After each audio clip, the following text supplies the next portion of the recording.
¿Cómo están? Muy buena noche a todos nuestros alumnos, amigos y compañeros.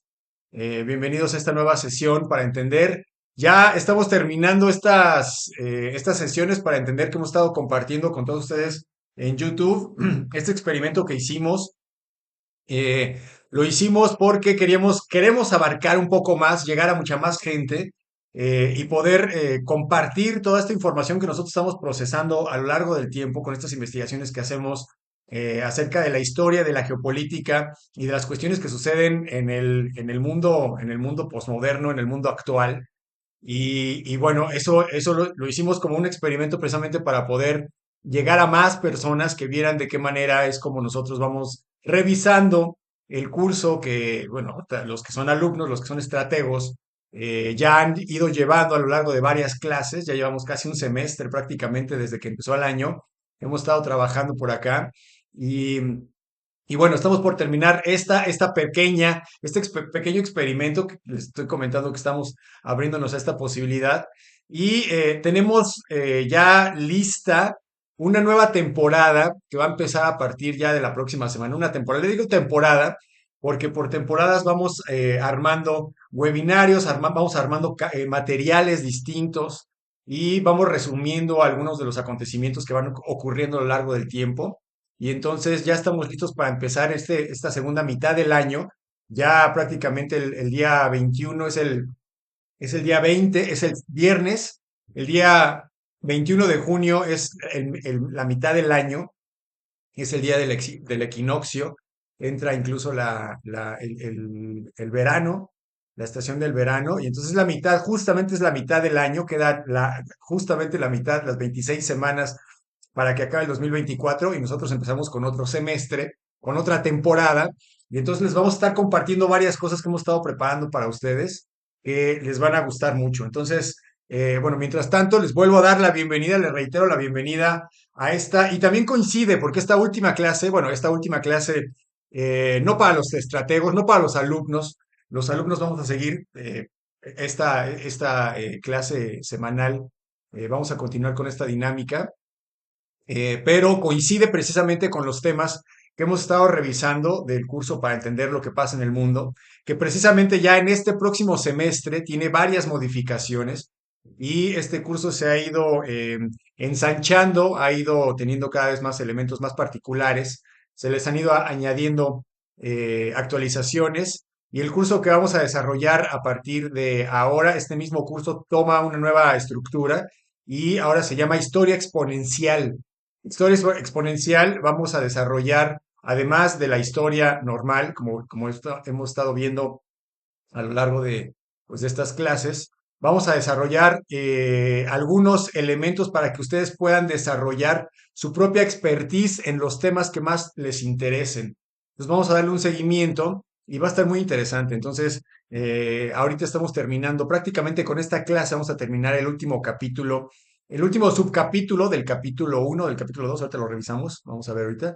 Y a partir de las próximas clases para los alumnos regulares, para los estrategos, vamos a estar viendo ya específicamente los temas de historia que tienen que ver con la edad contemporánea y las transformaciones políticas ya en específico, ¿no? Hasta ahorita hemos estado viendo a muy grandes rasgos las épocas históricas, las edades de la historia en términos muy generales, cuáles son los elementos que comprenden estas edades generales. Ya revisamos algunas filosofías, digamos que ya revisamos una parte muy básica de toda esta primera parte, o digamos, de toda la perspectiva histórica mundial hasta el presente.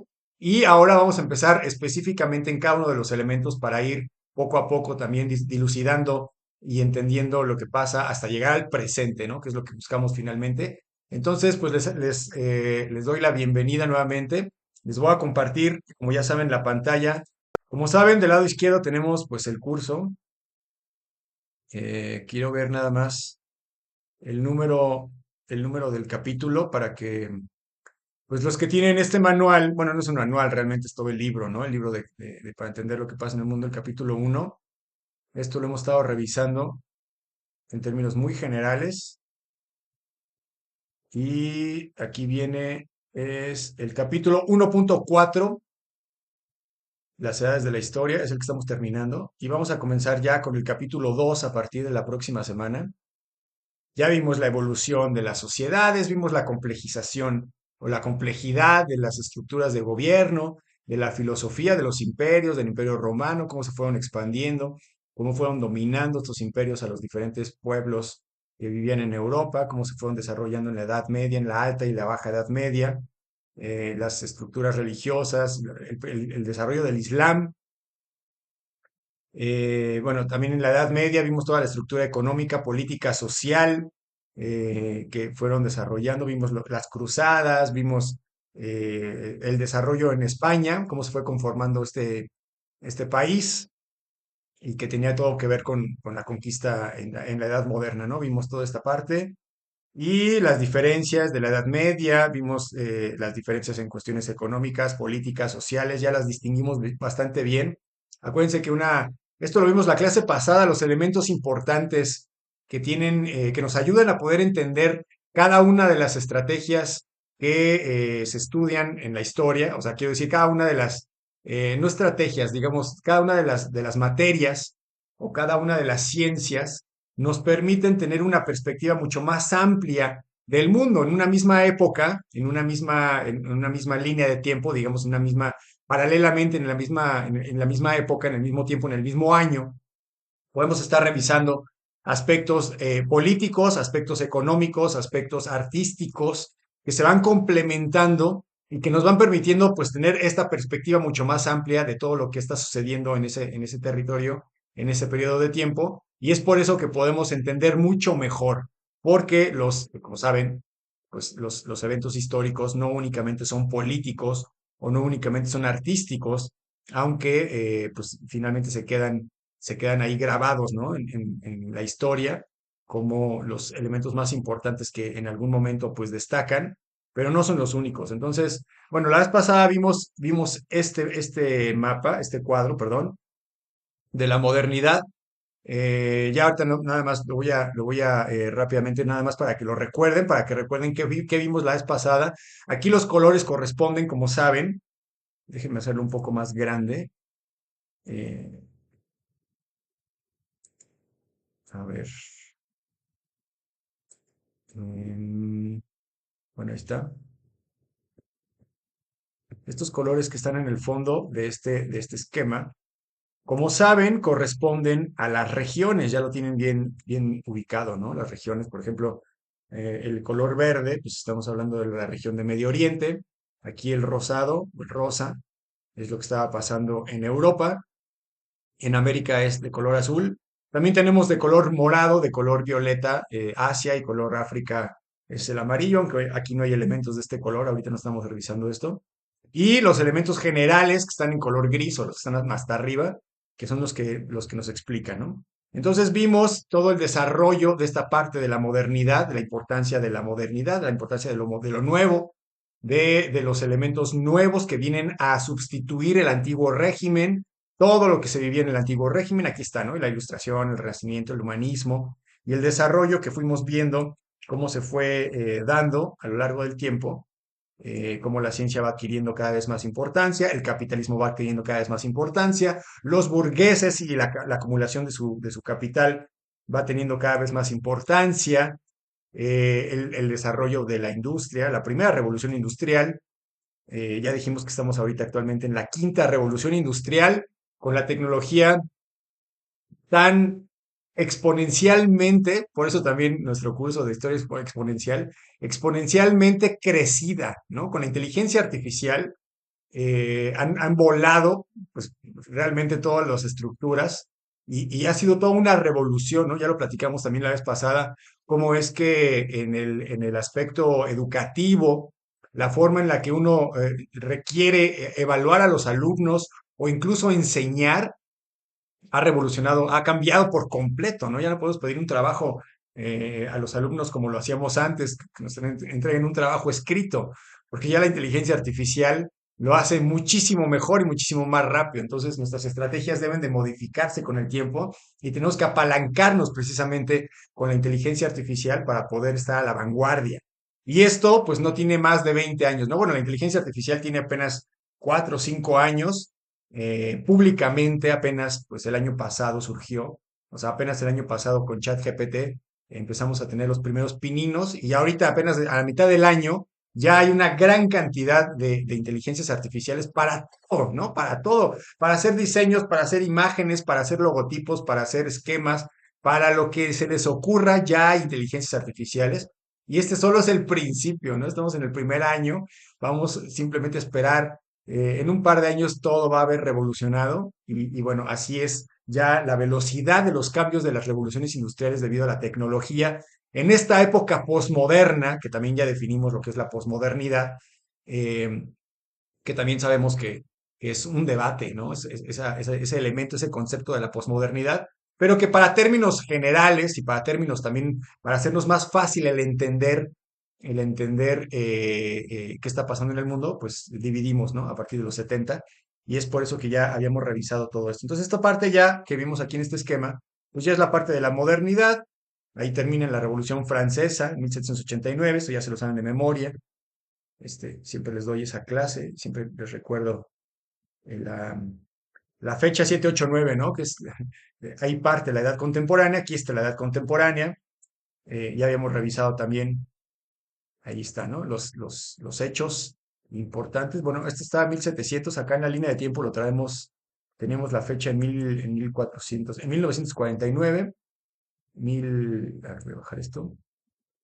mil, 1950, o sea, bueno, estamos aquí hablando acerca de la posguerra, de la Segunda Guerra Mundial, de la posguerra. Aquí me regreso unos años para que podamos tener esta perspectiva abierta y podamos hablar abiertamente de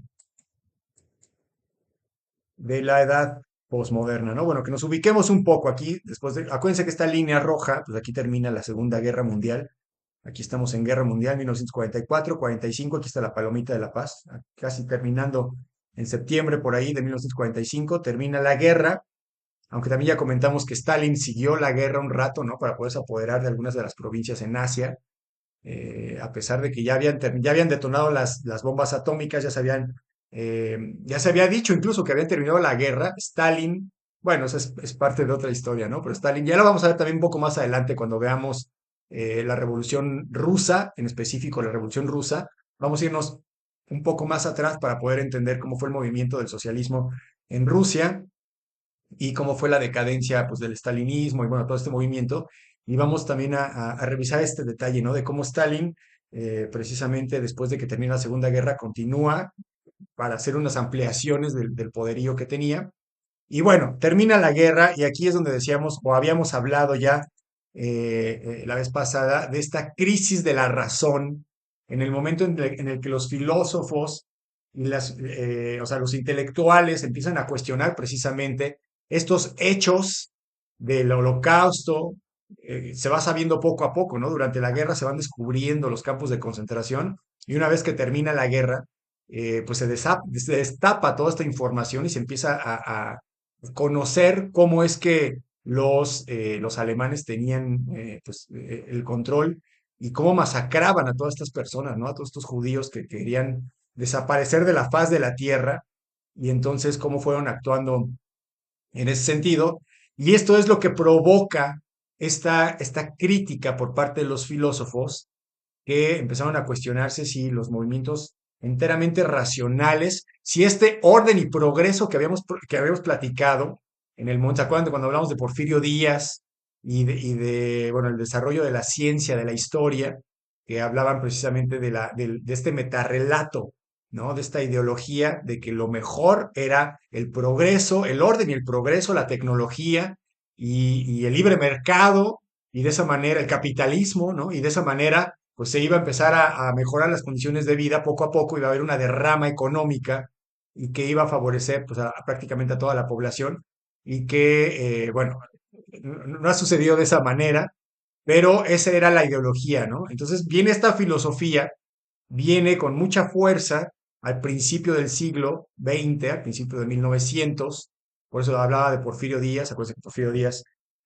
pues estaba en este momento en México, pues es la referencia, ¿no? Para nosotros los mexicanos, que tenía esta filosofía del orden y el progreso, de desarrollar a México por parte de la industria para tener unas mejores condiciones de vida y que finalmente, como digo, bueno, aquí ya se empiezan a cuestionar, ¿realmente el uso de la razón es benéfico para la humanidad? Se preguntan algunos, ¿no? En Francia, Jean-Paul Sartre y otros filósofos están ahí en la vanguardia, precisamente hablando acerca del existencialismo y hablando acerca de esta crisis de la razón que se empieza a estructurar a partir de 1945, de 1905, no del 45 como tal, pero digamos que ahí fue lo que detonó esta crítica racional y de ahí hacia adelante, ¿no? Por eso es que ahí empezamos a ver los primeros esbozos del concepto incluso de la posmodernidad, aunque bueno, ya se ha hablado de la posmodernidad desde antes, como saben, y no vamos a entrar en detalles muy profundos en esta clase, pero desde la filosofía nietzscheana o de Nietzsche, ya se hablaba de que Dios había muerto, Dios haciendo referencia a todo a este metarrelato judeocristiano que pues era el dogma y que estaba encaminado a una perdición, según Nietzsche, porque no permitía la libertad del ser humano como tal, ¿no? Domesticaba al ser humano, pues, y entonces el ser humano no podía desarrollar su poder de voluntad, su voluntad de poder, que era parte de la filosofía de Nietzsche. Y ya desde aquí está habiendo una crítica del mundo moderno. Entonces, bueno, esto tiene también muchos años. Los filósofos, sobre todo, son los más vanguardistas, los que ven los elementos característicos de la época y los pueden proyectar hacia el futuro para precisamente hacer una crítica. Entonces Nietzsche se adelantó muchísimo a su época, haciendo estas críticas de mediados de 1850, o sea, un siglo antes, 100 años antes, y ya después de la Guerra Mundial, bueno, se establece esta moda, como decimos, ¿no? De criticar el movimiento moderno y de criticar realmente el progreso de la racionalidad, ¿no? El exceso de racionalidad. Además, también hay una incongruencia muy ad hoc en el presente. Voy a adelantar aquí ya para que veamos en dónde nos quedamos. Aquí estamos ya en el siglo XX. Ahorita vemos este cuadro. A lo que me refería con esta crítica muy ad hoc es que recuerden que también al principio de la Segunda Guerra Mundial, en 1939, ¿dónde se quedó mi cursor? Aquí está. En 1939, bueno, me quería regresar ahorita en lo que... Ahí va. En esta época, acuérdense que al principio de la guerra, Alemania toma por sorpresa a todo el mundo, ¿no? Todo el mundo, entiéndase Francia, ¿no? Y Polonia, ¿no? Y todos los países europeos que están ahí en la periferia. Hitler invade Polonia, que es con lo que empieza la Segunda Guerra Mundial, perdón, la Segunda Guerra Mundial, y toma por sorpresa a todo el mundo, ¿no? Eso es parte también de la estrategia que a Hitler le sirvió para poder ir ganando los primeros años de la guerra. Y entonces ocupa Francia, ¿se acuerdan que llega incluso a Francia? Llega ahí, está en la torre Eiffel. Ahí hay unas fotos muy famosas de Hitler que está ahí tomando Francia. Y entonces, en ese momento, lo que sucede es que Hitler lo que busca, como sabemos, es apoderarse de prácticamente toda Europa y poder establecer un tercer Reich, establecer un orden, un imperio que domine a toda Europa. También ya habíamos hablado de que estas guerras mundiales pues son guerras pues enteramente europeas, ¿no? Y que pues nos involucran a todo el resto del mundo por el poderío y por la extensión que pueden tener, pero que en realidad originalmente pues tienen un origen de delimitar fronteras en Europa debido a la caída del Imperio Turco Otomano, ¿no? Cae el Imperio Turco Otomano, se están repartiendo, están viendo quién se va a quedar con la parte de Europa del Este, que es lo que tenía control el Imperio Turco Otomano, y entre otras cosas, por eso comienza la guerra, ¿no? Entonces, estábamos viendo cómo a partir de que Hitler se toma Francia, se expande y toma Francia, Francia hace un llamado a todas sus colonias o a todos sus aliados o a todos sus amigos para que los ayuden a contrarrestar el poder de los nazis, de Hitler, ¿no? En Francia. Y entonces hay un llamamiento a muchos de los soldados o de la gente que viven las colonias, entiéndase las colonias africanas, ¿no? Muchas de las colonias africanas que tenían este poder, o que Francia tenía bajo su poder, les llaman para poder pelear en contra de Hitler con el sentido de la libertad, ¿no? O sea, con la bandera de la libertad, con la bandera de la igualdad y de la legalidad, les llaman para que puedan expandirse, o sea, para que puedan defender su patria, Francia, y muchos africanos y mucha gente de las colonias del mundo acepta apoyar a Francia en estas luchas y en varias trincheras, ¿no? Luchan en Francia, luchan también en algunas de las colonias precisamente francesas. En el momento en que Hitler entra a Francia, bueno, ocupa la capital, pero al mismo tiempo, pues todas las colonias de Francia, pues son ocupadas también por Hitler o por Alemania. Entonces, Alemania manda soldados, manda ejército para controlar las colonias que otrora eran francesas y a estos personajes oriundos de las diferentes colonias en África y en Asia. Se les llama, los franceses les llaman para ayudarlos a pelear a favor de la libertad, ¿no? Y aquí está la incongruencia que tiene mucho que ver hoy, ¿no? Que es parte también de un debate que ahorita, en este presente del 2024, sobre todo con el marco de la guerra de Ucrania y Rusia, y también con el marco del genocidio en Palestina por parte de Israel, sale mucho a la luz esta hipocresía por parte de Occidente, como una estrategia, una forma de vida, ¿no? Como un rasgo de personalidad, la hipocresía o la mentira de Occidente, y esto hace que pues tenga mucho menos popularidad, ¿no? Y me refiero a que precisamente los colonizados africanos que fueron a luchar en la Segunda Guerra Mundial para defender a Francia, una vez que termina la guerra, ya acá en el 45, le dicen a Francia, bueno, muy bien, te ayudamos a liberar al país de los nazis, también evidentemente pues los aliados, ¿no? Estados Unidos, Reino Unido, Rusia del otro lado, termina la guerra y pueden defender, ¿no? Sacan a los nazis, finalmente ganan la guerra y los colonizados dicen, bueno, ok, mucha libertad, mucha igualdad y mucha fraternidad, entonces nosotros también exigimos que a ti, tú Francia, nos des la libertad a nosotros, los africanos. Entonces ahí está la incongruencia, ¿no? Como en ese momento pues eran también colonias que eran sometidas por Francia, o sea, lo mismo que estaba haciendo Hitler con los franceses lo hacían con el resto del mundo que podían controlar y que podían tener bajo el dominio de la colonia. Entonces, poco a poco se empiezan a abrir estas posibilidades de darles libertad a estas colonias. Lo que dice Francia es que, bueno, sí, vamos a irlos liberando poco a poco, pero ustedes, africanos, no tienen las instituciones necesarias para mantener el orden, no tienen una política adecuada, que además, entiéndase, también nosotros ya sabemos entre nosotros, ¿no? Bueno, pues entre los que estudiamos, sabemos que lo que buscan prácticamente las diferentes y los diferentes imperios es tener el control de los medios de producción, ¿no? O de los recursos naturales de los diferentes países.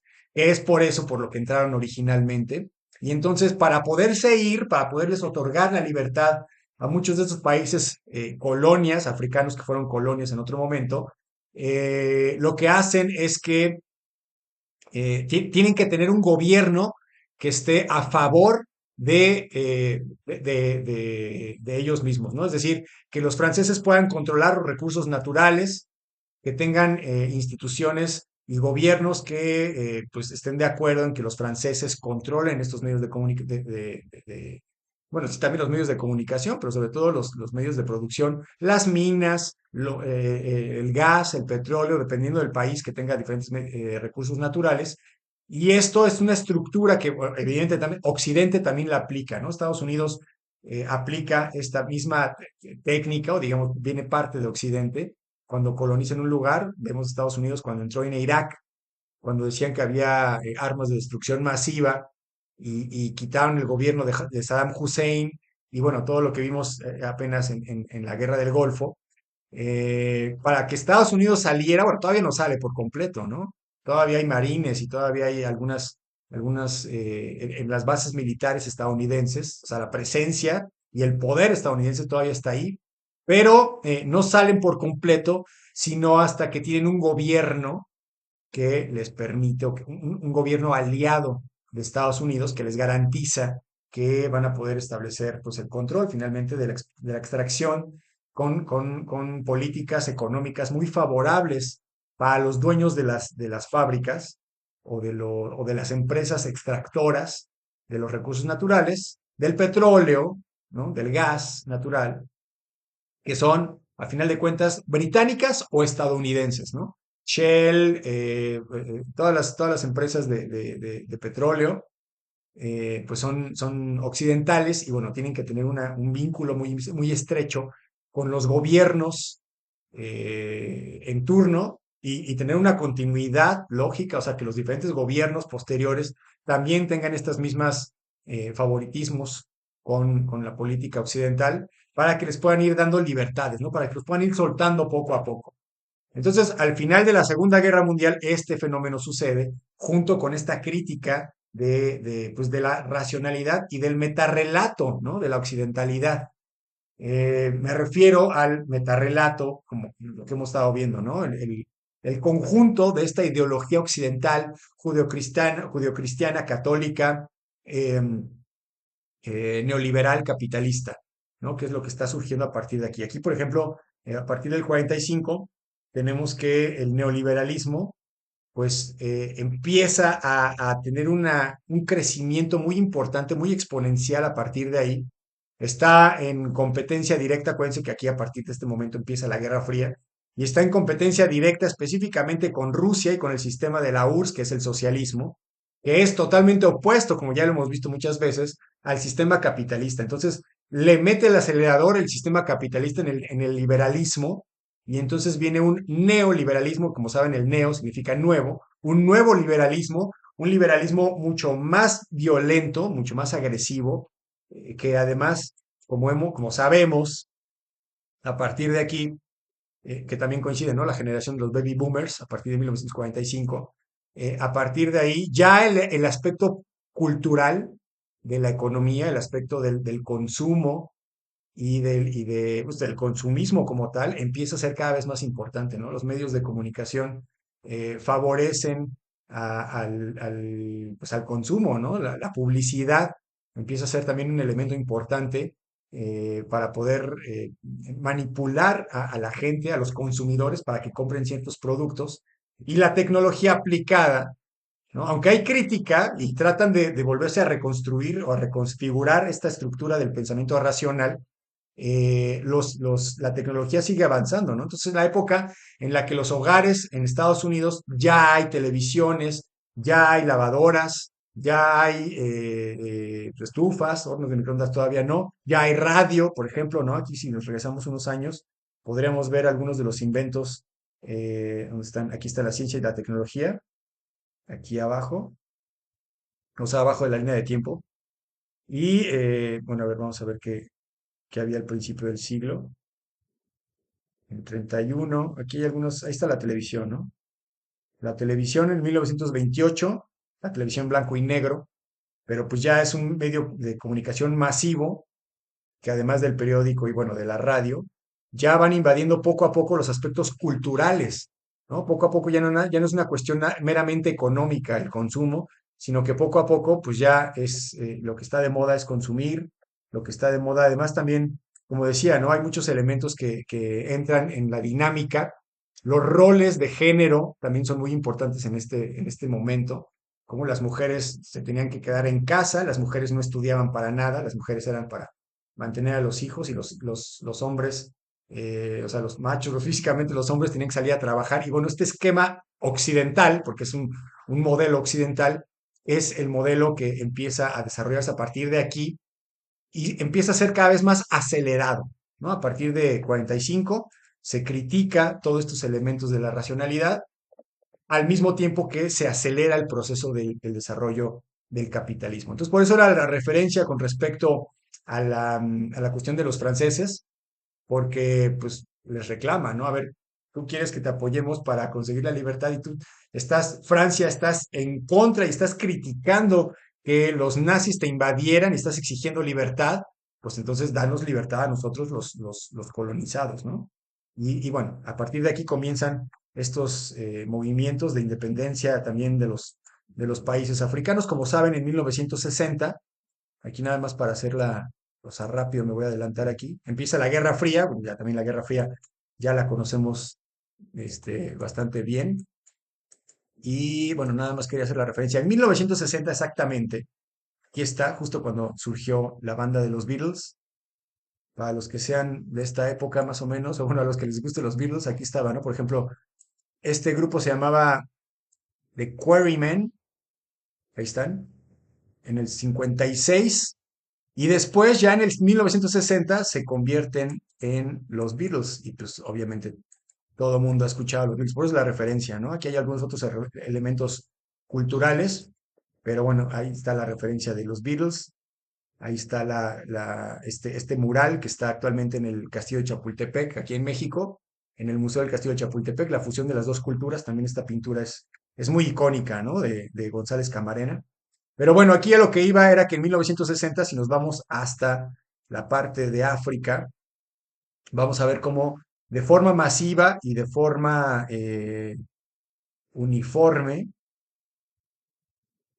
estoy bajando más, estamos en Medio Oriente, pero en África va a haber esta masiva, ahí viene, em, independencias, ¿no? De los países, en 1960, y después unos años adelante y unos años atrás, igualmente se van a empezar a independizar muchos de los países, sobre todo de Francia, ¿no? Aquí, por ejemplo, tenemos la independencia de Cabo Verde, la independencia de Senegal, años antes ya había sido la de Guinea.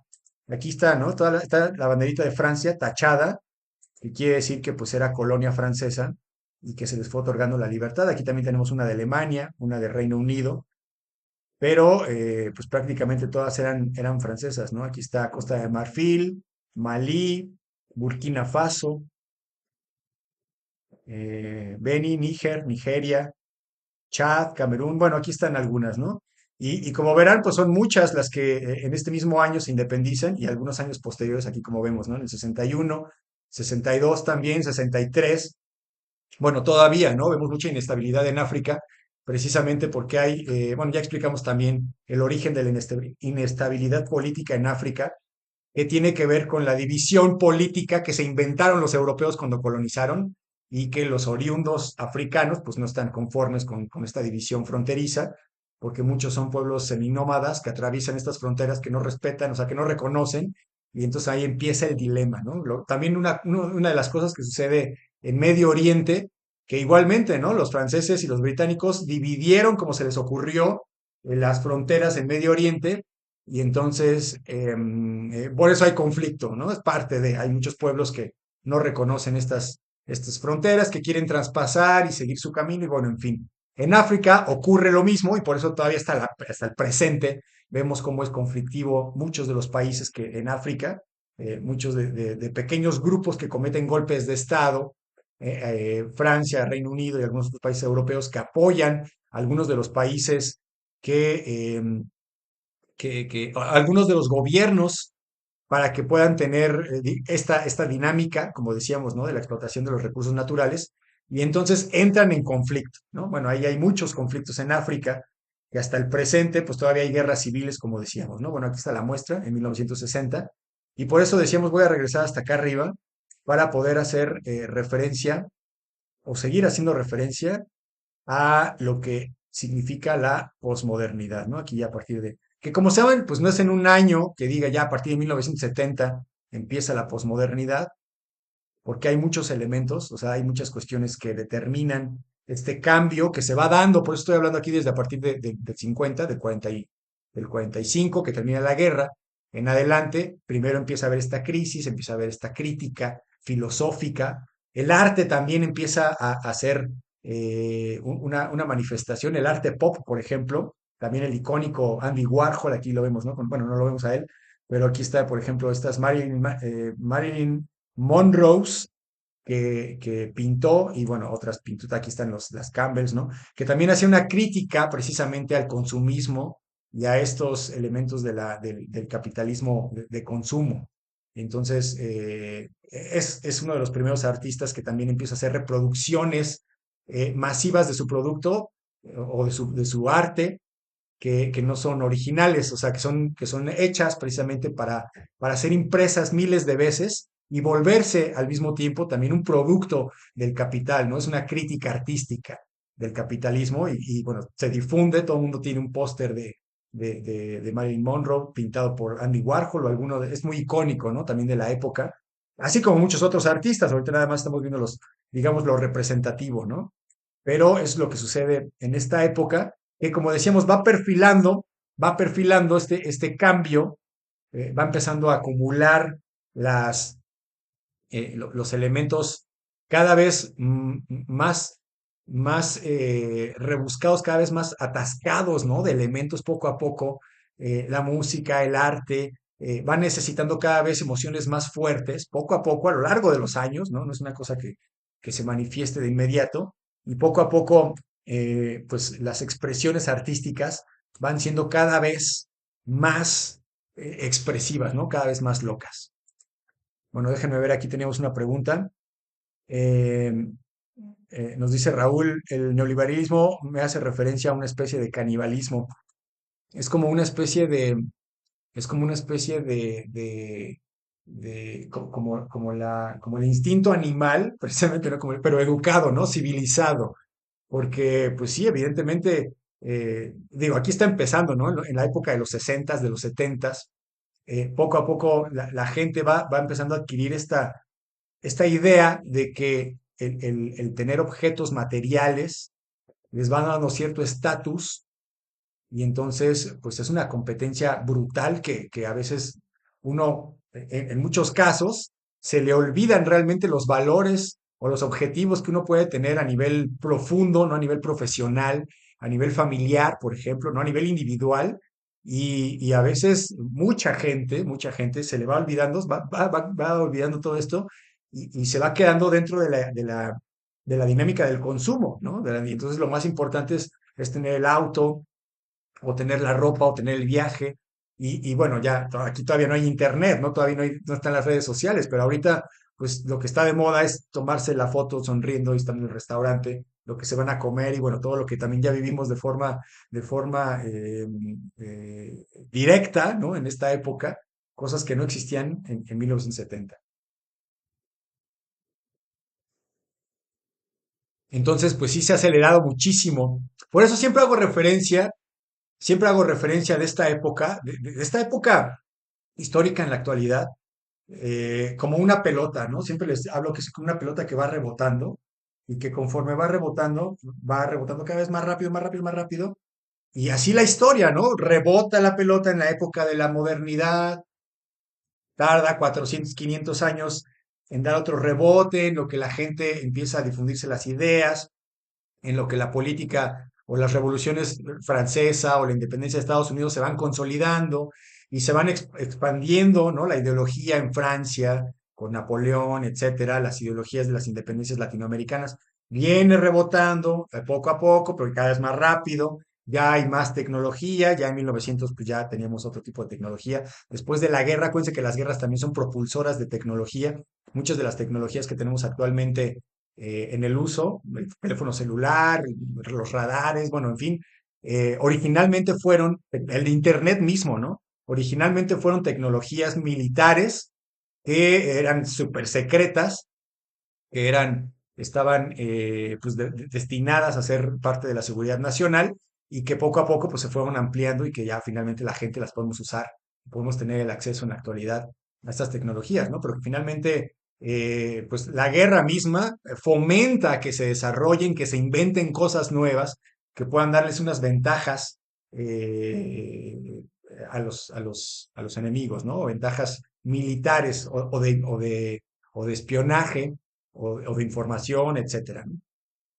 Entonces, bueno, todo eso, la pelotita va rebotando cada vez más rápido, y a partir del año 2000, desde antes, ¿no? Bueno, desde el 70 que estamos viendo ahorita la posmodernidad, rebota, y luego en los 80, 90, sí, rapidísimo, rapidísimo, y ahorita, pues como vemos, este año, como decía, ¿no? El año pasado comenzó la inteligencia artificial, y vamos a ver qué pasa de aquí a 5 años, ¿no? A ver qué tantos cambios, ya hay transhumanismo, ya hay algunas adaptaciones de algunos robots biónicos que están injertos ya en el cuerpo humano.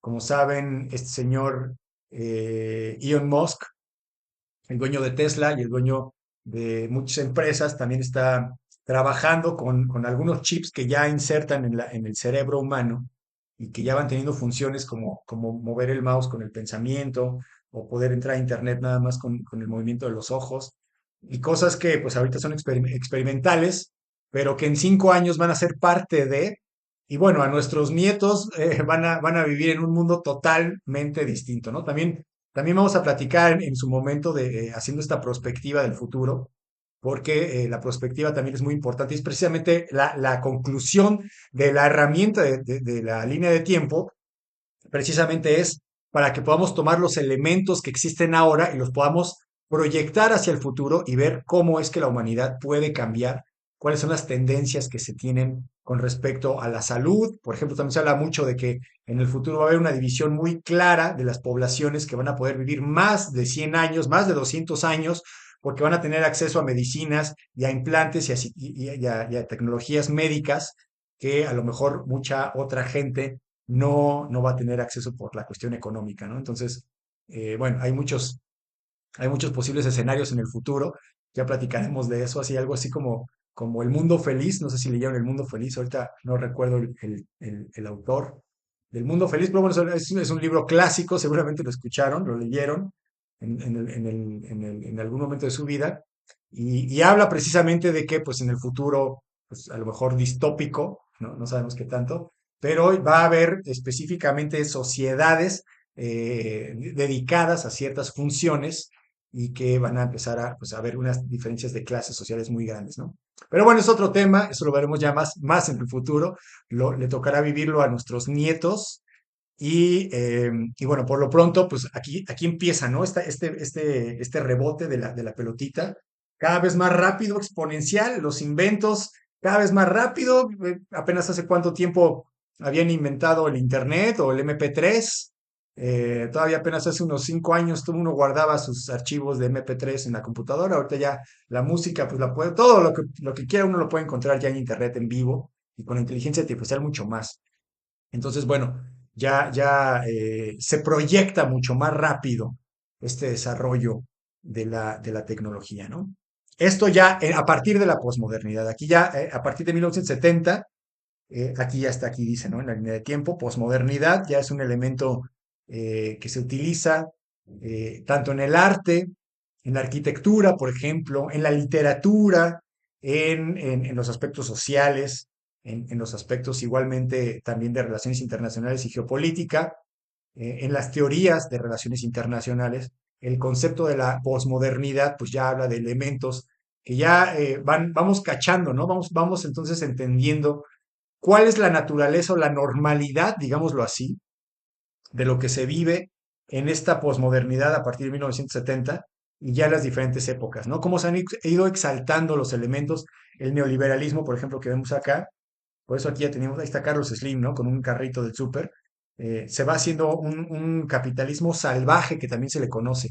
Capitalismo salvaje cuando ya los monopolios son tan grandes, tan fuertes, tan poderosos, ya lo hemos dicho muchas veces, que tienen más dinero que el Producto Interno Bruto que muchos países, y entonces tienen un poder que pues a ellos les conviene, ¿no? A los burgueses y a los grandes capitales y a las grandes empresas les conviene que haya gobiernos liberales, como el tipo de gobierno que tienen en Argentina actualmente, en el que el gobierno no va a intervenir o va a intervenir lo menos que pueda para dejar libre mercado y que los empresarios sean quienes dominen, ¿no? El terreno, ¿no? La seguridad, la seguridad social, por ejemplo, es privada, la educación es privada. O sea, un rásquese quien pueda, como pueda, en un sistema totalmente abierto que beneficia, pues, sobre todo a quienes tienen los beneficios de estar parados dentro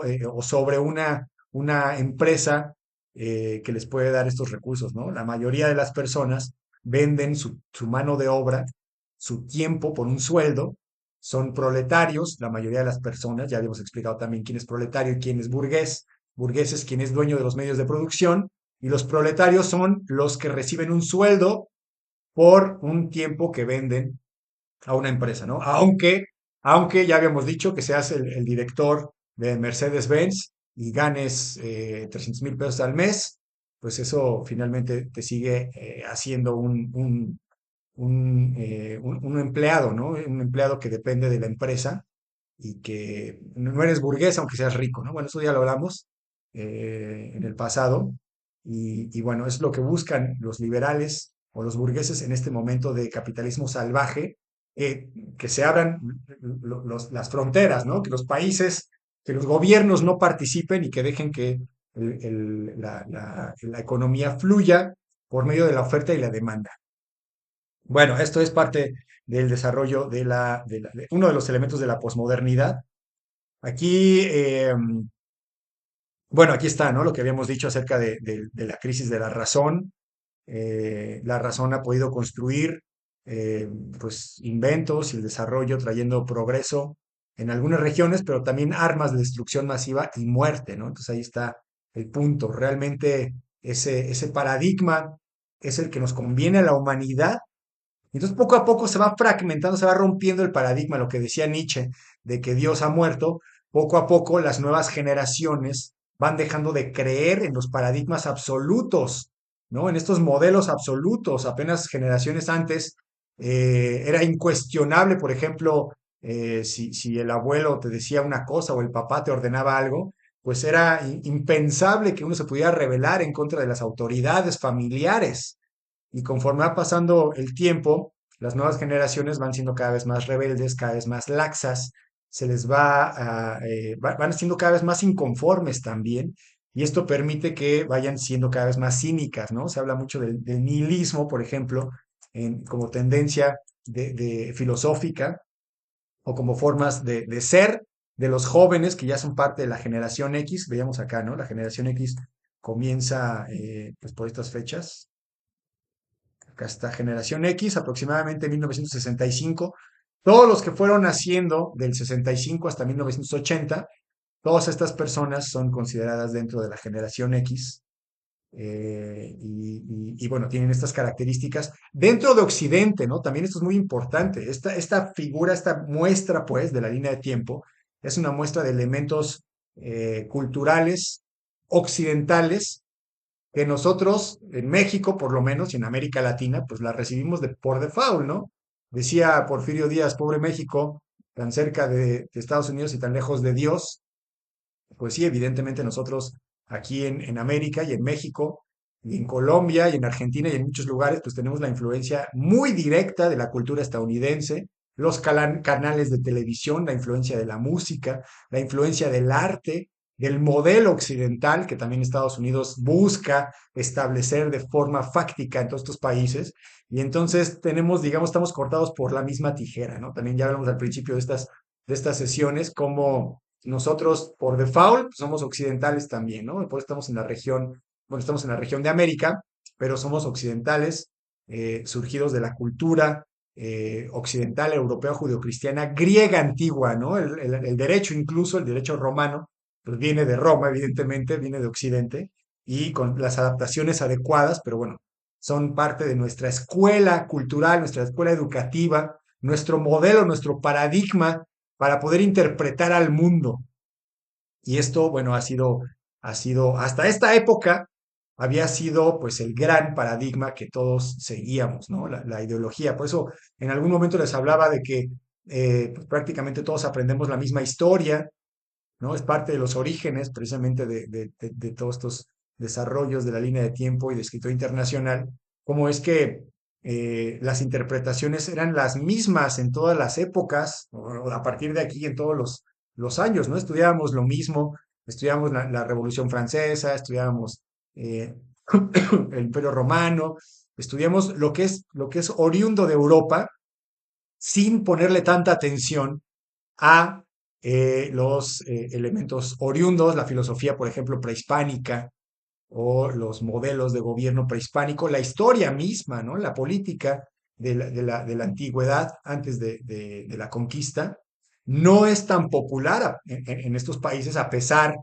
de que son los orígenes de nuestra historia individual, ¿no? Nacional.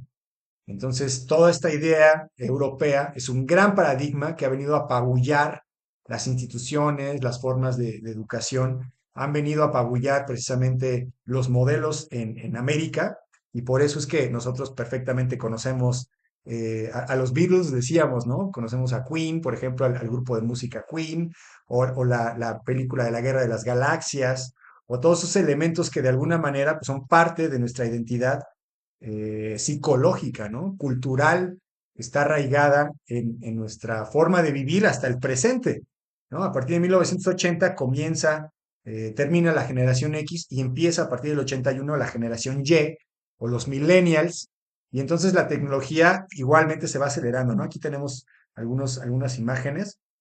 Aquí estábamos en el 77 con el Voyager 1 y 2, todavía en este enfrentamiento de la Guerra Fría, ¿no? La carrera espacial. Como saben, Estados Unidos y la URSS estaban viendo a ver quién llegaba primero al espacio, quién se podía mandar al hombre. Bueno, aquí ya habían mandado al hombre a la Luna. El primer hombre fue Neil Armstrong en el 69, pero seguía, ¿no? El desarrollo y la inversión. Entonces, bueno, ahí teníamos esta parte de la cápsula del Voyager. Y luego los Walkmans que se inventaron en el 79, imagínense, o sea, 79, y ahorita estamos en el 24, o sea, tienen 40 años y se volvieron completamente obsoletos, ¿no? Obsoletos. El disco compacto se inventó, ahora se inventó, ¿no? O sea, en el 79 se inventó los Discman, los Walkmans, en el 80 el disco compacto, pero acuérdense que todavía pasa un tiempo en el que se va popularizando, ¿no? O sea, no todo el mundo a partir de este momento tenía acceso, no era tan popular en ese momento.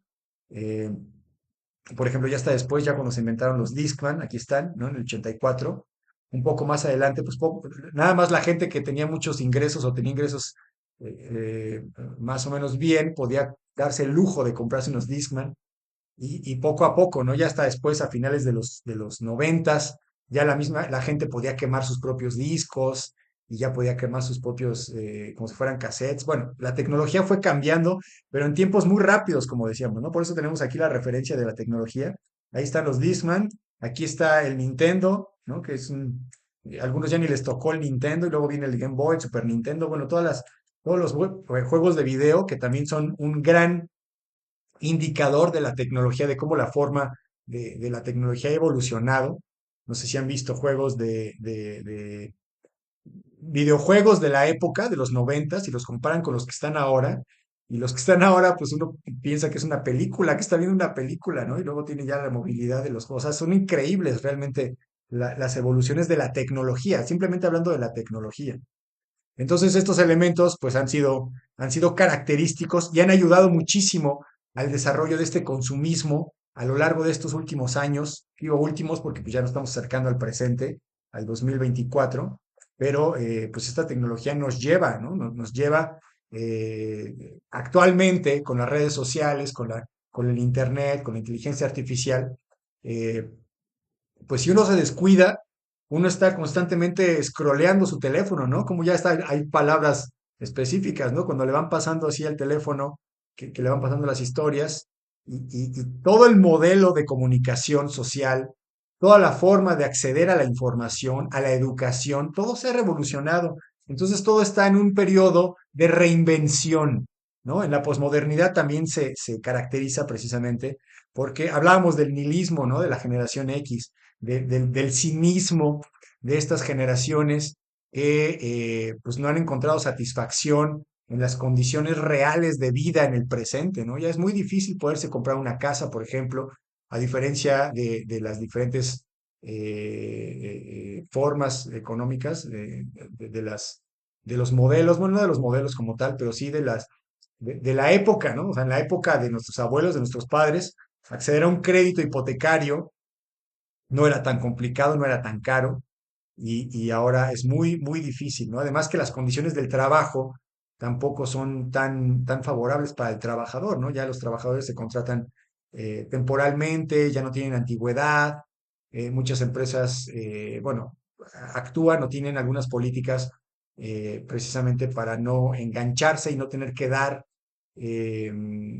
por ejemplo, liquidaciones o cuestiones que favorezcan específicamente a las empresas, ¿no? De esto hablábamos precisamente cuando nos referíamos que los neoliberales, cuando se apoderan del control político y del control judicial, ¿no? Que tienen tanta influencia en los países, pueden modificar perfectamente muchas de estas políticas que pues, benefician específicamente a las empresas y no a los trabajadores, ¿no? Ahorita hemos visto, vemos, ¿no? Como que mucha gente está ahí repartiendo la comida de Ubers en sus propias motos con ningún tipo de seguridad social, con ningún tipo de responsabilidad por parte de las empresas que contratan a estas personas de forma aleatoria prácticamente.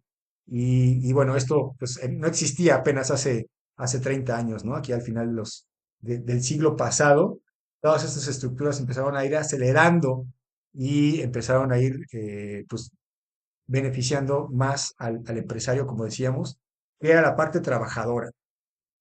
Y bueno, aquí, ¿dónde está mi mouse? Aquí está. Eh, Aquí estábamos viendo algunos de a ver, este esquema lo quería hacer un poco más grande.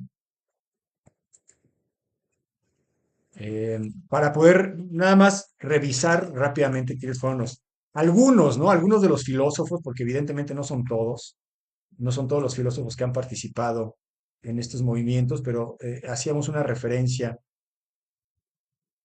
importante, ¿no? Acerca de los personajes que estuvieron, que han estado presentes o que han estado hablando acerca de esta crisis de la modernidad, aunque sea proyectándola en el futuro, ¿no?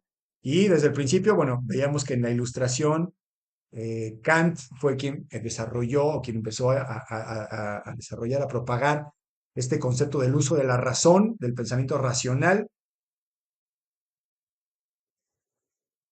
Y como sabemos, el pensamiento racional desembocó en el descubrimiento o en el desarrollo de la ciencia, de las ciencias que tienen una metodología que ustedes ya conocen, ¿no? Que tratan de llegar a las leyes, a los conocimientos fácticos e indiscutibles, o llegar a teorías que puedan explicar por qué suceden los fenómenos naturales y los fenómenos sociales también, ¿no? Entonces ahí vemos el desarrollo, esto ya también lo hemos visto, esto es parte de la modernidad, por eso lo tenemos aquí 1453, y luego más adelante, ya con la Revolución Industrial, después de la Edad Contemporánea, aquí está Friedrich Nietzsche, que fue también el propulsor o quien hablaba acerca del nihilismo en esta época de los que estamos hablando ahorita. Heidegger, también otro filósofo muy importante que habló acerca del ser y reestructuran, ¿no? El concepto. Ya hablaremos de la filosofía en su momento, pero acuérdense que también habíamos visto cómo en la época de la Ilustración, surge el humanismo. El humanismo quiere decir que el ser humano se vuelve el centro de atención del mismo ser humano. Entonces se empiezan a analizar los fenómenos de la naturaleza a partir de sí mismo y el concepto del ser y de Dios se reestructura nuevamente, ¿no? Y es parte pues de lo que da pauta pues a las filosofías del futuro, ¿no? Las filosofías a partir de la Segunda Guerra Mundial. Aquí está 1945, Segunda Guerra Mundial, ahí está el hongo atómico. Aquí está Jean-Paul Sartre, del que dijimos hace un momento, que habla acerca del existencialismo, que pone el pie o pone el punto en el concepto de la importancia del presente y de la voluntad de uno mismo. Y bueno, mucha filosofía acerca de esta cuestión del existencialismo tiene que ver con el dominio de uno mismo, la autoconciencia. Bueno, en general, Michel Foucault también él habla del poder. Aquí son elementos de los que son reconocidos estos filósofos, que son elementos característicos de este pensamiento posmoderno, o que son de los pensamientos que, bueno, se van rescatando para poder hacer toda esta crítica de la modernidad, ¿no? Em, Foucault habla del poder bueno, hace una crítica precisamente de dónde está el poder y cómo se ejerce el poder, etcétera. Es parte también de esta crítica que le va dando la vuelta al metarrelato de la modernidad. Derrida también es muy importante, él desarrolla el concepto de la deconstrucción, él estudió más bien al lenguaje mismo, empieza a escudriñar dentro del lenguaje humano para ver en qué punto puede haber una significación real de los conceptos. Es decir, analiza cómo las palabras son sonidos que no tienen una vinculación estrecha con el significado de las palabras, ¿no? Bueno, es parte de la filosofía, pero habla de que precisamente el discurso se empieza a desmenuzar, ¿no? A deconstruir el discurso para poderle dar un nuevo significado.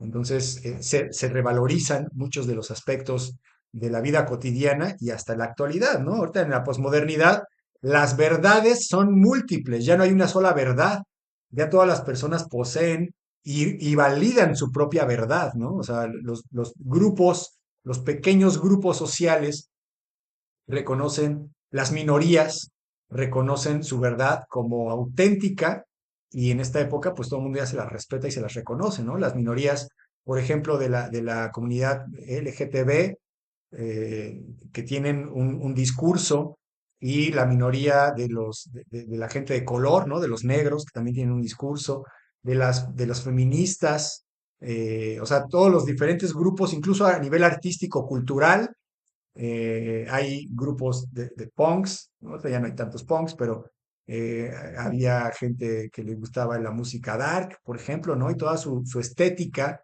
se relacionaba con esta forma cultural de expresión.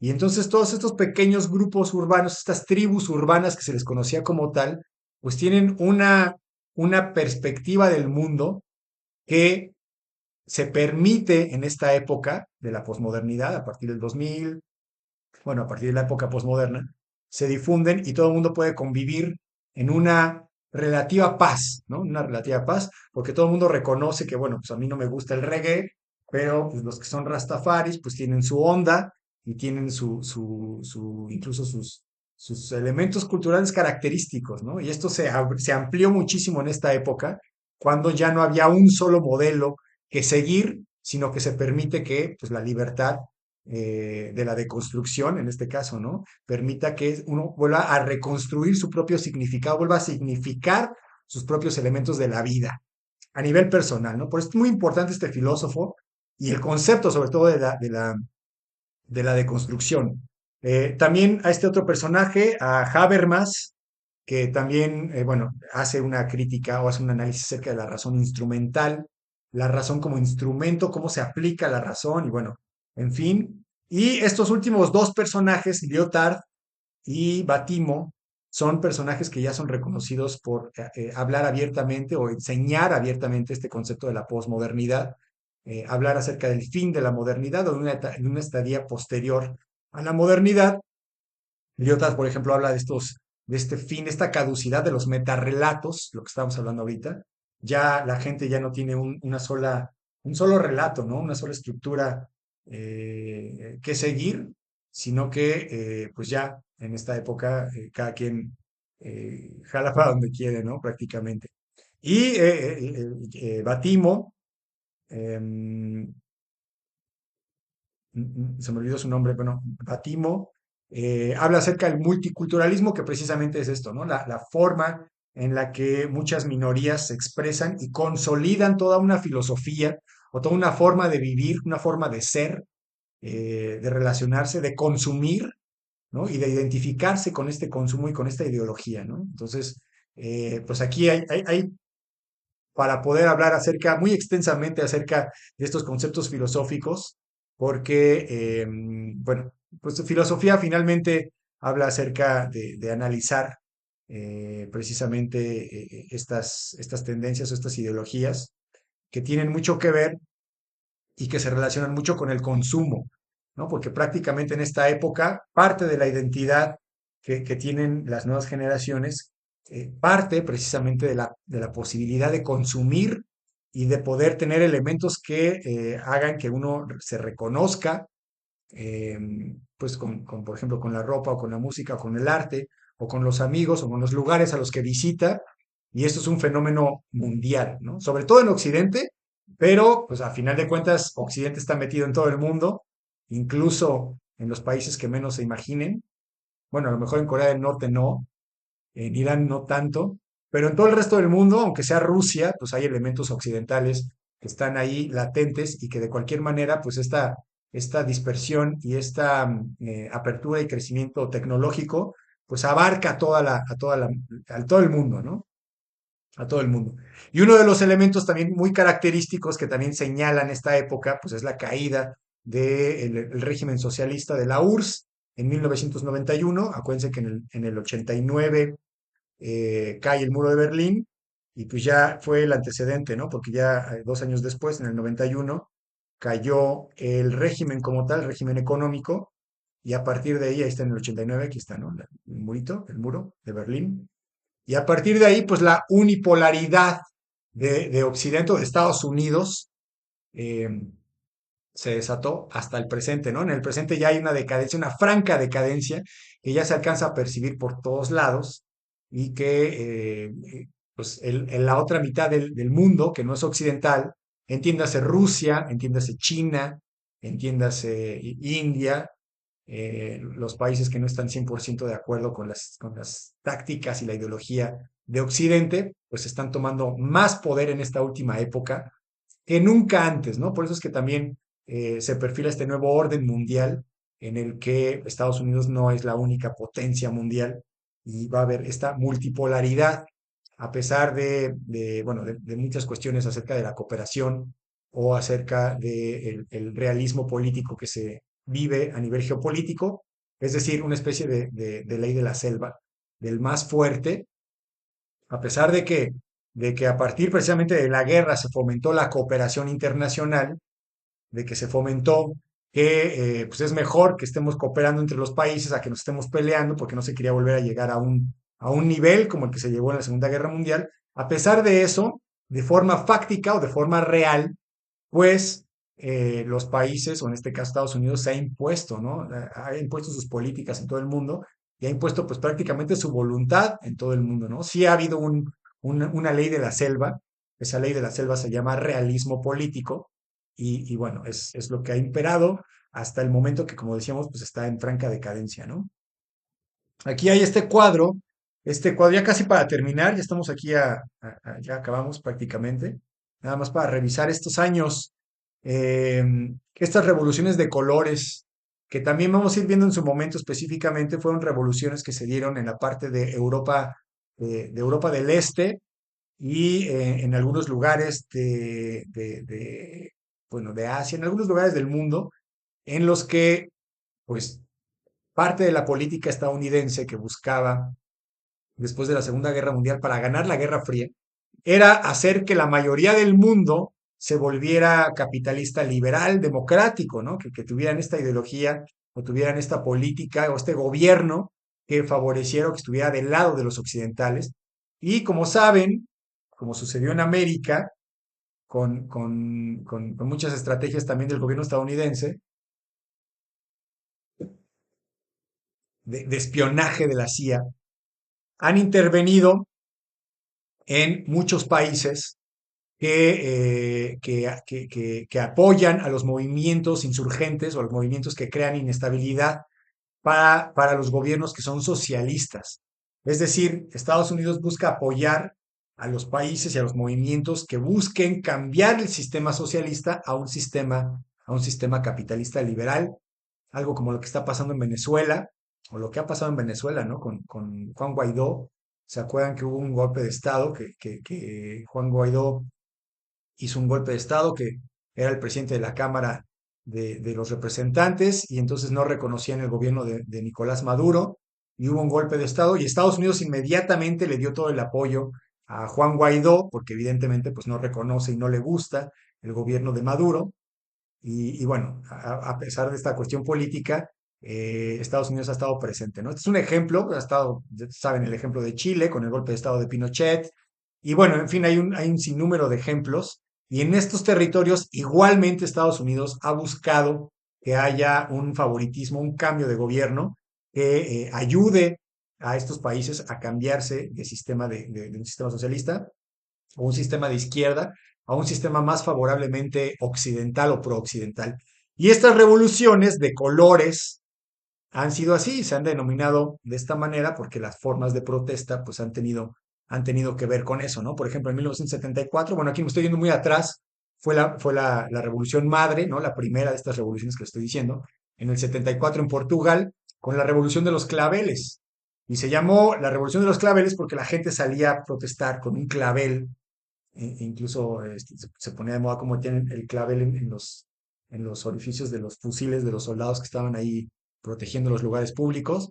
Y fueron revoluciones que, como decíamos, van buscando establecer sistemas democráticos, eh, entendiendo la democracia como la entiende Occidente o como la entiende Estados Unidos, ¿no? Entonces tenemos ahí en 1989 la revolución de Terciopelo en Checoslovaquia. Ahorita ya no se llama Checoslovaquia. Se dividió ahí un país que era un Checoslovaquia, perdón, que era Chequia y después Eslovaquia. Y entonces, bueno, esto ya es en la actualidad. En el 2003, la Revolución de la Rosa en Georgia. 2004, Revolución Naranja en Ucrania. Esto también es muy importante para entender el antecedente de la guerra actual de Ucrania y Rusia. Esto ya lo hablamos también y está por ahí en alguno de los videos de los que hablamos de la Revolución Rusa. Si tienen dudas, pues ahí estamos a la orden para poder entender esto de la Revolución Naranja en Ucrania. Eh, y es muy interesante porque en ese territorio, pues es parte del territorio que Rusia considera su territorio local. Entonces, por eso es que Rusia no está tan contento con que Estados Unidos y Occidente o la Unión Europea estén involucradas en las decisiones que toma Ucrania, ¿no? Bueno, eso ya es también otro tema. Revolución de los tulipanes en Kirguistán, revolución del cedro en Líbano, revolución de azafrán en Myanmar. Todos estos lugares en Myanmar, por ejemplo, que había un gobierno militar y lo que se buscaba era pues que se devolviera el gobierno a los civiles y que estos civiles fueran pro-occidentales, ¿no? Y también un par de años después, 3 años después, las primaveras árabes, que fueron esta misma ideología o esta misma forma de funcionamiento, ¿no? En las diferentes países árabes, se buscaba apoyar a los países que quisieran dejar. Acuérdense que en Medio Oriente y en los países árabes existen estos tipos de gobierno que son califatos o que son repúblicas islámicas, que quiere decir que tienen al Islam como ley absoluta y entonces no permiten pues variaciones, ¿no? Son regímenes fundamentalistas o son regímenes que son muy, muy, muy ortodoxos en el sentido de que no aceptan a Occidente, incluso ven a Occidente como el enemigo, y entonces los movimientos que poco a poco buscan la libertad de estos regímenes son apoyados por Estados Unidos.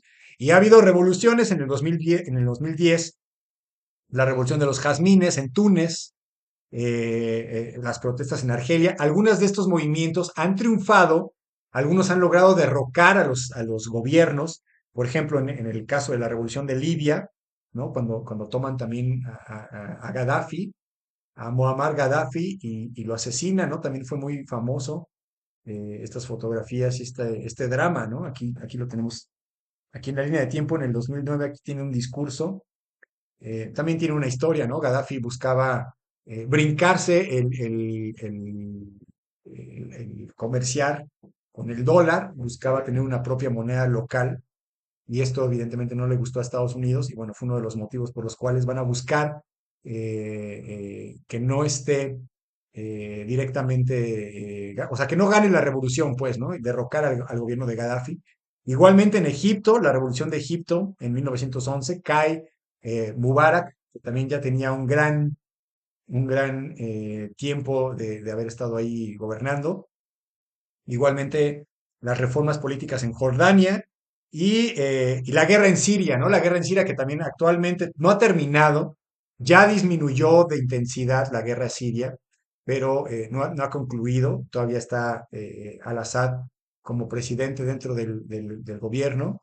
Y bueno, ahí está en ese presente, ¿no? Estos movimientos de las revoluciones de colores y la primavera árabe son movimientos en los que pues se buscaba favorecer a estas democracias en los países en los que pues, están del otro lado del mundo y que buscaban que se pudieran establecer como aliados de Occidente, ¿no? Y es parte también de estos movimientos que en la actualidad pues, son presentes en la posmodernidad. Em, bueno, al final de este capítulo, pues nada más se menciona, porque ya después lo vamos a ver con más detenimiento. Ahí están las primaveras árabes en el mapa, ustedes lo tienen en su cuaderno, y ahí están los estallidos de los movimientos, en los años de los movimientos, se concentran en la posmodernidad, por eso es que es un tema particular. Y también otro de los puntos muy, muy importantes que va a dar, eh, pues que es característico de esta posmodernidad, van a ser los atentados a las Torres Gemelas del año 2001, que cambiaron también por completo la política de seguridad en el mundo entero, ¿no? Los viajes en avión, los aeropuertos, la seguridad de los aeropuertos, la facilidad que hay o la dificultad que ahora existe, ¿no? Para poder transportarse de un lugar a otro, las medidas de seguridad que tecnológicamente tuvieron que irse implementando para poder ir descubriendo si la gente tenía cualquier cosa que pudiera aportar, que pudiera ocasionar algún movimiento de terrorismo.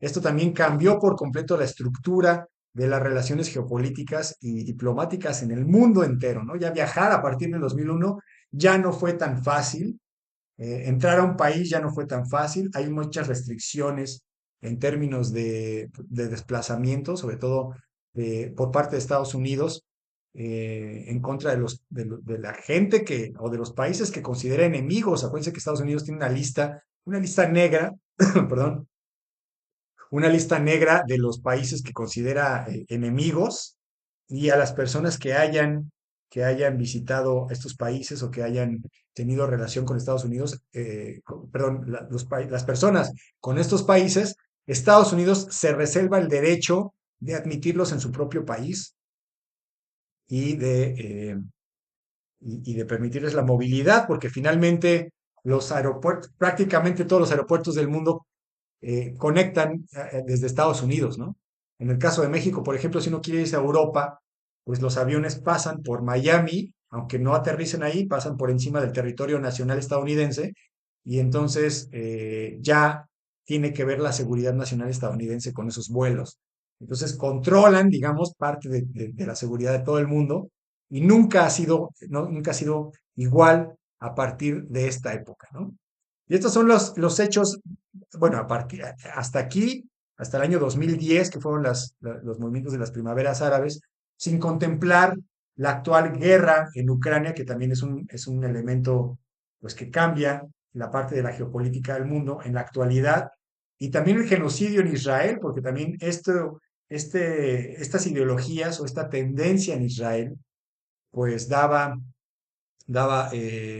pauta a que los países tengan una posición política, una posición diplomática que afecta el presente, ¿no? También a nivel diplomático y a nivel histórico en la actualidad. Y bueno, aquí está ya terminado el capítulo, terminamos, ya se acabó el capítulo primero. Entonces, con este tema terminamos este gran avance de todos los elementos que vamos a ver de los temas hasta hasta el presente, ¿no? Aquí estoy viendo a Raúl que nos dice, democracia a veces me refiere a que los países democráticos debían cuadrarse al sistema estadounidense, y eso no se refiere a este sistema democrático. La democracia, la democracia es un tema, ¿no? La democracia es un tema. Incluso es un tema para criticar, o sea, es un tema filosófico. La democracia no garantiza,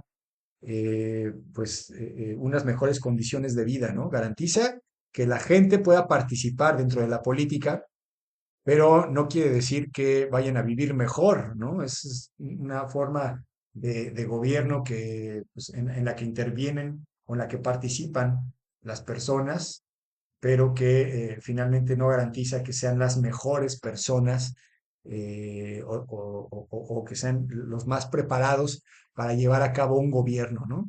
En otro sentido, acuérdense que también los griegos reconocían la aristocracia.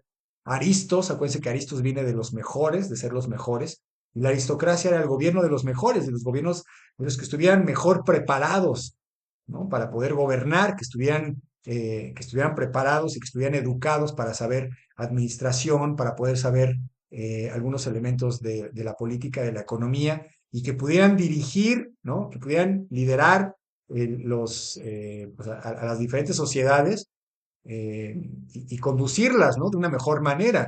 Y la democracia en la actualidad se ha deformado tanto que incluso una persona muy famosa puede tener un puesto político sin realmente estar preparada para el mismo, ¿no? Y ya en México tenemos muchísimos ejemplos que abundan, y no vamos a entrar en detalle ni en política, mucho menos, pero son ejemplos muy folclóricos, ¿no? Apenas hace unos años, antes de que falleciera, estaba Carmen Salinas como senadora o como diputado, no me acuerdo qué estaba, en qué trabajaba. Ha habido futbolistas, ha habido luchadores, ha habido gente que pues se aprovecha finalmente o la política misma impulsa o se apoya o se apalanca de la fama de muchas personas. Ahí está Peña Nieto también en su momento, bueno, decíamos que no vamos a hacer política o a criticar, pero finalmente que son productos de los medios de comunicación y que en realidad ya cuando están gobernando, pues vemos que realmente no tienen esa madera o no tienen digamos que la capacidad la tienen, ¿no? Pero no tienen la preparación adecuada. Entonces ahí está la crítica, ¿no? ¿Qué es mejor, la democracia o la aristocracia? Y el problema es que el ser humano, como decía también Thomas Hobbes y muchos otros también filósofos que han reconocido que el hombre tiene la corrupción dentro de su ser y decía, ¿no? El poder corrompe y el poder absoluto corrompe absolutamente. Entonces, por muy bueno que sea, hay un dicho mexicano muy famoso que dicen que en arca abierta hasta el más santo peca, ¿no? Entonces quiere decir que por mucho que uno sea muy bueno y que tenga sus valores, de pronto si se ve enfrentado en la posibilidad de tener el poder y lo que implica el poder, por ejemplo, robar o por ejemplo, tener favoritismos de ciertos elementos, no sé, lo que han hecho finalmente muchos de los políticos mexicanos a lo largo del tiempo, que ha sido beneficiarse a sí mismos antes de beneficiar al pueblo. Bueno, esto ya varía y desvirtúa todos los elementos que pueden ser favorables para los gobiernos, para la política y para la democracia en los países, ¿no? Ya estamos, digamos que se ha desarrollado esta corrupción. Y yo les comentaba, ya para terminar rápidamente, porque ya me pasé un poco de tiempo, para terminar, les comentaba en algún momento que los mismos gobernadores en su momento, cuando iban desarrollándose, iban poco a poco como intoxicándose con este poder, con esta ansia de poder, y entonces iban perdiendo el piso. Y poco a poco, pues lo importante es, por eso hay periodos presidenciales en los que uno pues tiene que ya renovarse y salir de esta dinámica para no terminar completamente corrompido, como dice el dicho, ¿no? Entonces, bueno, se ha cambiado, es parte del debate y es parte de lo que vivimos en el presente, ¿no? Es un elemento pues que se ha deformado, ¿no? Yo les comentaba también que en la universidad estudié varios talleres de, de marketing político. Marketing político como tal es el estudio de las maneras para mantenerse dentro del poder independientemente de los medios que permitan que uno se mantenga en el poder, ¿no? O sea, yo estudiaba marketing político y entonces nos enseñaban que en casos extremos uno puede, por ejemplo, apoyarse de grupos de choque, o sea, de gente que llegue con palos y que cree desorden y que cree inestabilidad en el territorio para conseguir algún objetivo político. Entonces, cuando me enseñaban eso a mí, yo decía, bueno, ¿y eso qué tiene que ver con la gente? O sea, ¿eso en qué me beneficia a mí?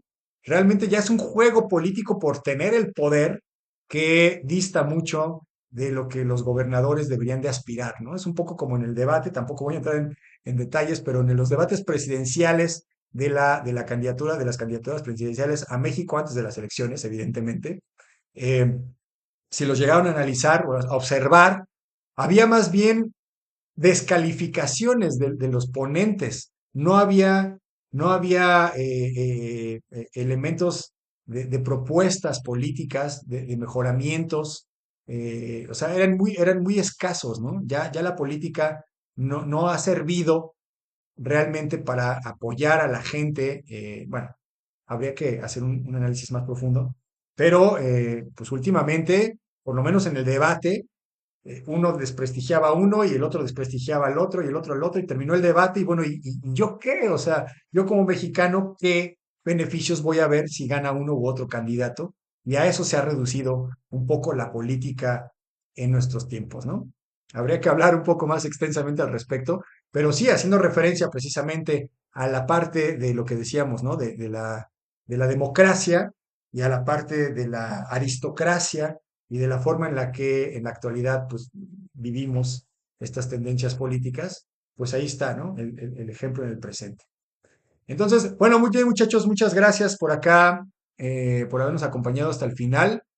Los invito a que sigan con nosotros la próxima semana, como decíamos, vamos a empezar con el capítulo 2. Vienen temas ya muy específicos acerca de cada uno. Vamos a volver a empezar, digamos, desde la época de la modernidad y vamos a ir recorriendo los diferentes elementos que han ido cambiando en la historia de la historia europea para poder entender el presente y llegar hasta el día de hoy. Entonces los invito, si tienen alguna pregunta, algún comentario, háganlo en el grupo, seguimos presentes. Y la próxima semana les voy a compartir los diferentes detalles de lo que les dije al principio de la siguiente temporada de Escritura Internacional, el siguiente semestre. Ya vamos a entrar a partir de la semana que entra, ya vamos a estar a partir del segundo semestre del año, ¿no? Como decíamos, el 21 de junio cambia la mitad del año y bueno, ya a partir de la próxima clase, el próximo martes, vamos a estar en verano, vamos a estar en la nueva temporada de Escritura Internacional y les voy a platicar cuáles son exactamente los detalles, las sorpresas pues que tenemos para todos ustedes en el segundo semestre del 2024.